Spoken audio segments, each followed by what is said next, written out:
As always, guys, like and share the video for us. It helps us out a bunch. And while you're at it, yes, tremendously. While you're at it, hit the subscribe button or the like button on the page, wherever it might be. I'm not so good at telling you where these buttons are, but you know. It's on there. Everybody knows how to work it. I'm sure you're all smarter than we are, probably. So. Yeah, so we appreciate it.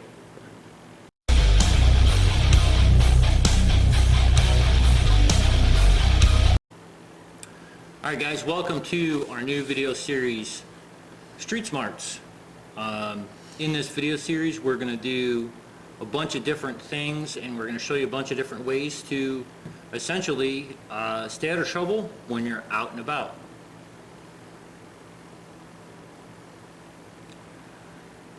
Okay. I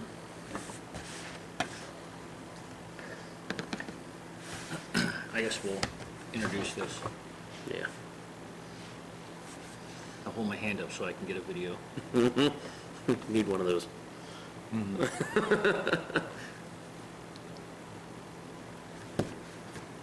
right, guys, welcome to the Street Smarts video series. Throughout this series, we're going to try and go through as many situations that seem to be the most common places people get attacked, in trouble, robbed, just general problems. But what we want to do is we want to kind of introduce a methodology to say that we kind of run under, and it's the 3 Ds: detect, deter, and defend. And you go through in that order. Detection, stuff like situational awareness. It's going to be different for every situation that you're in, whether it be getting gas, ATM, grocery store, at home. Those are just a few of the examples that, you know, people, you know, want to use different levels of awareness and, you know, keep an eye on their surroundings just to stay out of a sticky situation. Right, right. Yeah, I mean, everybody gets cold at the gas pump, and you want to just pay attention to the pump and hurry up and get done and get back in the car. But, you know, you really need to know what's going on around you still. Sadly, around Christmas time and in the cold weather, that's when a lot of muggings and robberies take place. So just because it's cold outside doesn't mean you let your guard down. Same at the ATM, you know, you want to get your window down and back up as fast as you can, and you're trying to hurry up and, you know, maybe not paying attention to what's around you. This is kind of the stuff that we've noticed, we've found videos on, we've talked about during some of our live shows here and there, but we really want to do a whole series on all of it. Yeah, and another thing to, a good useful tool for you guys out there, and I just saw one today by the Columbiana County Sheriff's Department, is crime statistics in the area. Right.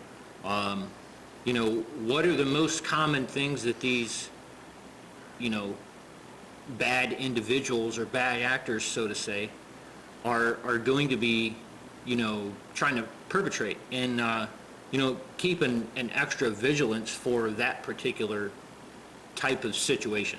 Or area that you're in, even. Yeah. You know, just know, I mean, we're in a small town of Minerva here. We don't get a whole lot of crime. We don't have a whole lot of issues with stuff like that, but, you know, we do a lot of our shopping in Canton. I've never had too many issues in Canton. I don't want to talk bad about the city we do our shopping in or anything, but, you know, you do hear of some stuff happening there. We're venturing our way up into Cleveland for a lot of things. Just about anywhere. I mean, I do some work down in Steubenville.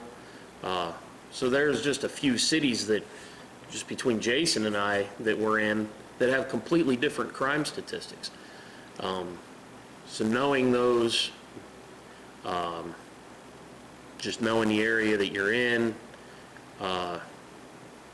if there is any active crime going on, you know, if there's been a few robberies at ATMs and they haven't caught the guy yet, maybe avoid going to the outside ATMs for a little while, that sort of thing. Stuff like that. So the next point we want to touch on is the deter. And this can really make or break a situation. You look at post-crime interviews with incarcerated persons, and they will tell you that they're looking for somebody who is either unaware of the situation, who looks feeble, so to speak, in their mind. Non-threatening. Yeah, non-threatening. They're looking for an easy target. So that's a big thing, is to, make eye contact. Look the part, make sure you look around head up. Look behind you, look on the other side of the car, whatever it might be. Just take the extra second to do so. If somebody approaches, say something, and do it in a assertive, polite manner. You don't want to be using expletives and whatnot. You don't want to be running around yelling at everybody that walks past the gas pump. No. That sort of thing. But just... It's one of them hair stands up on the back of your neck type things. Right. And even before you get to that point, just looking assertive, like you know what's going on and you see what's going on, and you're not in your own little world somewhere. These guys and girls that are out here committing these crimes, they're predators. And predators prey on the weak or who appear to be weak. So Yeah, I took a course on avoiding gang violence through FEMA, and one of the big things that they said was be assertive yet non-threatening. Right. Right. So if you're in a gang violence area, assertive yet non-threatening. You don't want to look like the easy target, but you don't want to be the aggressor. The aggressor and look like you're threatening their turf. So sometimes this stuff's a fine line to toe. So it gets kind of tricky, and it's not a perfect science. But the extra step: lock the door when you go to pump gas if you got kids in the car. Keeping distance from approaching persons if you're by yourself. Hey, stop. What do you want? Right. Ask them to, what are they doing? Stuff like that. Sometimes just acknowledging their presence in a non-threatening, or not even asking any real questions, just a, hey, what's up, man? And if they they still keep coming at you or whatever, then you can start getting a little more assertive. But a lot of times that's enough to deter crime. Just noticing that they're there, vocalizing it, being loud about it. Don't just address them in a real feeble, quiet manner, maybe like you would a friend you run into, but actually let it be heard by everyone around you. Hey man, what's going on? What are you up to? That sort of thing. Yeah, and that's a common tactic with people that are trying to do, quick pickpockets and purse grabs and whatnot. They'll actually act like your friend and approach you in a non-threatening manner. And if you're pretty assertive toward them, hey, how you doing? What do you want? Right. A lot of times it gives them pause enough, just for enough time for you to exit the scene left and be done with it. And let's face it, I mean, they want as little attention on what they're doing as possible. So if you bring attention to the situation, that could be enough to deter. Certainly. The last thing that you're going to want to do is defend. Now, we would never say to get in a physical altercation with somebody, because the first and best line of defense is to leave. We always teach, no matter what training program we're doing, that you always have the ability to lose a physical altercation. Whether it be hands, feet, and fists, whether it be with a firearm, a knife, doesn't matter. Nobody's perfect. The best fighters still have bad days, and you may be in one of those, and we have to remember that the predators among us will watch and wait for those particular situations. It's late at night, the kid's sick, you got to go down and get some Pepto-Bismol at the 24-hour station. You're half dressed in your pajamas.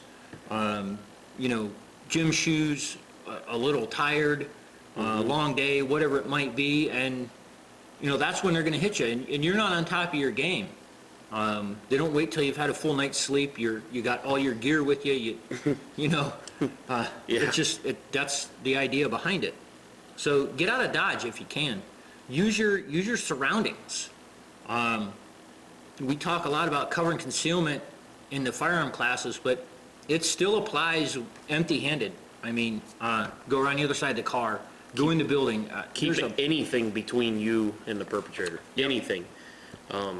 Even those posts at the gas station, maybe pulling around those and pumps, whatever. If they have to chase you, once again, they're drawing attention to themselves. And if they're chasing you around a parking lot, somebody's going to notice it. And so hopefully somebody will come to your aid. Right. Or at least call 911 for you. Yeah. Sleight of hand. Somebody gets a drop on you and says, hey, give me your wallet. The quintessential bad guy, bad Hollywood actor type thing. It does happen. Most of the time they're going to try and get your wallet without you knowing the difference. But drop it. Drop something of menial value. Throw something of menial value at them. I know a lot of you guys carry expensive cell phones, but I carry cheap cell phones.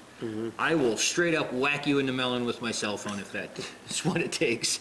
I used to like when I worked in the oil field because I carried 2 wallets. One had all my IDs for pads and that sort of stuff, and then my other one was my wallet.